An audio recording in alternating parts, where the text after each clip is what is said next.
Wow, it's hard to believe this table that goes all around my couch has been around the sun one time. That's right, the secondhand Overland has been up off the ground in this form for the last year. And I want to give you guys a bit of a tour and show you how we got to this point with this custom built O-gauge layout.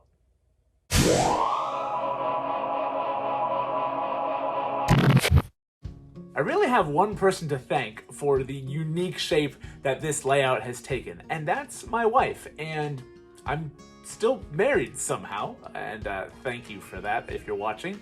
But this whole project had really just one main caveat, and that was not to interfere with, the TV is down here. This is the one room that really has one, and the couch is kind of big. So as long as we can still sit on Big Blue here, and we can still watch TV, and we can still get in and out of the room fine, you can do whatever you want. So I could have pushed this couch slightly further towards that wall and used this section back behind it to make a 072 oval. I had enough room to do something like that. But circles are boring. I wanted to make something more interesting, and thanks to the fact that we had all the furniture cleared out of here at the time, I came up with a design that I thought maybe could work up on a table. Now, we got really close on one corner, and I'll show you that here in a bit. But in general, I was fine sacrificing those 072 curves for something a little more interesting. And thanks to all the Lionmaster Lionel engines you guys know I'm a big fan of, we haven't had an issue running big engines around these 048 turnaround sections. There's one at the elevated line, and there's another one right behind me. And it's been really great having a more interesting layout design. Having it wrap around this area has just been really unique and something that myself and all of our guests here, and especially my son, tend to enjoy. So I'm really glad that she gave us, those parameters on, you can build whatever you want as long as this and that stay, because challenge accepted, and still really enjoying the layout design here. Now, when we got started, my son was 3.5, not a whole lot of, woodworking skills there. And it was kind of fun to show him how he was measuring stuff and how we were putting stuff together. And he lent a hand a little bit where he could, and it was fun seeing him with some of his, pretend construction equipment to help me construct this thing. But I remember working really hard to try and meet a self-inflicted deadline. And at the time, Big Boy 4014 was about to ride through town on June 11th, and we wanted to go see it, and I wanted to have this table, at least the basic structure, done in time for that arrival. So I worked through the night on June 10th, and it was pretty difficult trying to get stuff done. There were things that were probably left undone that I should have done. Regrets, I've had a few, but then again, too few to mention. The table still came together fine. I laid the track on it, didn't even manage to screw it down. I just wanted to see metal moving around on the tracks on the table that I had mostly completed, and it worked. And things just kind of kept going from there. Now, one of the things I do wish I had done when I was building this table, considering the size, this is 64 feet of track on the main line, I should have done the bus wiring to supply even amounts of power, little power drops throughout the layout, really from the get-go, but I didn't. And really, aside from that, everything else has been kind of fun to build on top of and to expand upon. But I wanted to give you guys a bit of a tour of parts of the layout that I like, parts of the layout that I need to work on, parts of it that we just kind of went with, and it didn't really expect it to happen that way. So let's take a look around. Welcome to the layout. This is a scene you sometimes get to see in pictures, but don't get to see a whole lot of video of. It's just kind of hard to shoot. Things are further away, but this is the layout in its entirety. The wall over here just goes outside.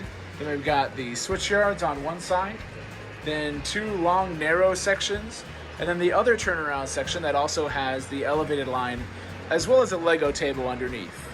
But let's start over here, since this has definitely got the most development and probably the most interesting amount of things here.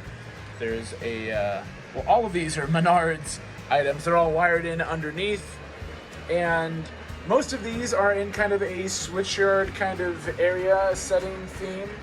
I repurposed it's supposed to be, I know it's supposed to be a abandoned or condemned switch tower, but we're using it. It's fine. Then we've got Sooties over there. That's our coal tipper. You'll notice next to the coal tipper and barely between those switches is a lamp. One of the things I definitely need to work out with the layout is better lighting, because there's no overhead lighting down here. It's just these two lamps. And eventually I'll take them out and have some track lighting up on the ceiling instead, and I'll get to fill in that hole with a little bush or something like that. But there's varying lengths of track in here for these switch yards. There's the longest section out here, and then this one that goes underneath the coal tipper. And then this one actually comes through this kind of maintenance shop building over here. This is another Menards one, obviously, but I've got it with the Railway Express Agency, so it's kind of neat to tie that all in period correctness. Got another neat little scene over here with the root beer shop, and it does have a cutout in the side to be able to use for running track through, just like this building. But I thought it did better on its own without having that element, so kind of okay with that. Looks like I have to clean the trackway back there again, because you can see those lights and the cars are flickering like crazy. That's the hardest part of the track to get to. I totally wish I had a pass-through or some sort of thing I can open up to come through, but with all the track and all the buildings, it's kind of impossible to do that. The other buildings over here, again, these are all Menards, but we've got this little coffee shop here for my wife, and we've also got the water tower, and I think that's all the buildings. They're all wired in together underneath the table. I had them kind of not so permanent before because I wasn't sure on placement, but they've definitely been here for the longest amount of time. These aren't going anywhere. Again, thanks to all these awesome Lionmaster engines, these 048 turnaround sections are no problem for Big Boy and Company, so it's neat having them come around here without any issue, and they're still pretty detailed, so they look rather nice. Pull in whatever cars you can throw behind them. I've got a bunch of Rail King cars behind Big Boy right now, and then I've got the Rail King Madison cars behind Challenger. If we head around the couch, we can kind of go to the thinner sections of track. And you can see here, these are actually manual switches coming off the main line to access everything back here. It works. My son and I like using those. Also got a little picnic scene I guess I've been working on over here on the side. But anyway, this kind of was unexpected for two reasons. One, I had planned on getting a backdrop at some point, but I had planned to make it more kind of Midwest themed. But my dad found me this awesome Pacific Northwest theme with post-explosion Mount St. Helens back there. I love it. It actually works really well in this corner, especially with this neat little mountain scene that we have here in the background. It just kind of gives it some additional depth, and it helps blend in with all the trees over there. I need to do a better job of mounting this, but definitely a fan of this scene here in the corner. Now, you've got one of my oopses. This is the only part of the table that I kind of regret. When I was building stuff, this 060 turn just barely cleared, and it's kind of hanging over the edge of the wood even as we speak. This piece is not very sturdy, and it's not mounted right. I need to fix that corner. It's just hard to get something, like this is all PVC board, so it's all bendable, but not that bendable. I need to figure out a better solution for that corner piece there. Also, you can just see barely fitting the rest of this lamp in here on the other side. Again, I need to get track lighting for this, but for now, it supplies decent amount of light for the rest of the trains. Coming down through the rest of the main line, we'll follow Challenger through these tunnels. This is a newer scene for me, and these have been great, except if you notice, there's really only one active line, even though there's 4 possible lines for the 2 portals going through. This one is just a switch that can come off. This is our only powered switch. I use that for engine storage. It's way easier to store things underneath this gigantic mountain thing when they've got power, so I can just punch them in here and pull them out that way instead of having to try to reach in there or fish things out. The other one is non-powered. I can kind of access that better from the other side, but this track isn't actually screwed down yet, so I can take it out if I need to. And then coming through here, this line, as you can tell from this guy, is powered. But this is essentially another kind of dead end. Although, I did give myself enough room where I can make it look like if I have the shot, from this angle, it looks like, trains coming in, going if I get clever with that.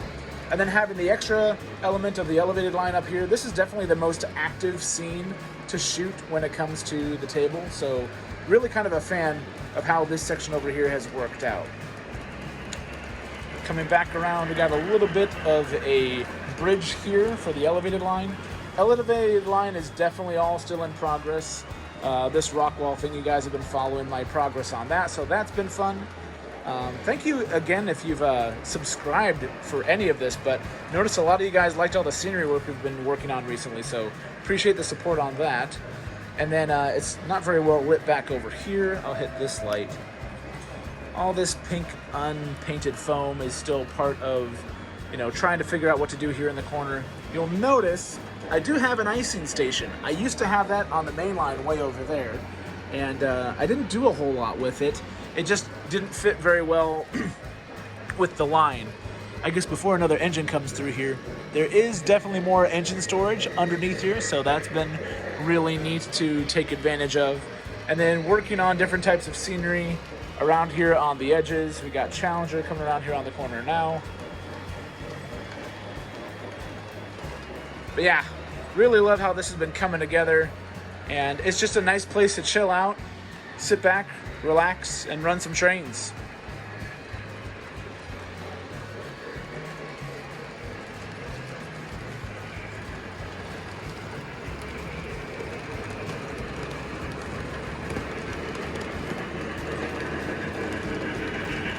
So thank you so much for joining us, especially those who have been with us through this first year. But again, if you're new, thank you for all of your support and for jumping in as well. There's plenty of videos on this stuff, so check out the videos that I have listed here at the end screen if you'd like to see more on how we've done all of this and just the progression up to this point. This is kind of a fun stamp in time to see what things were like at this point, and then also just kind of review and reflect and just appreciate what we've done. So yeah, thanks again. We'll see you on the next one.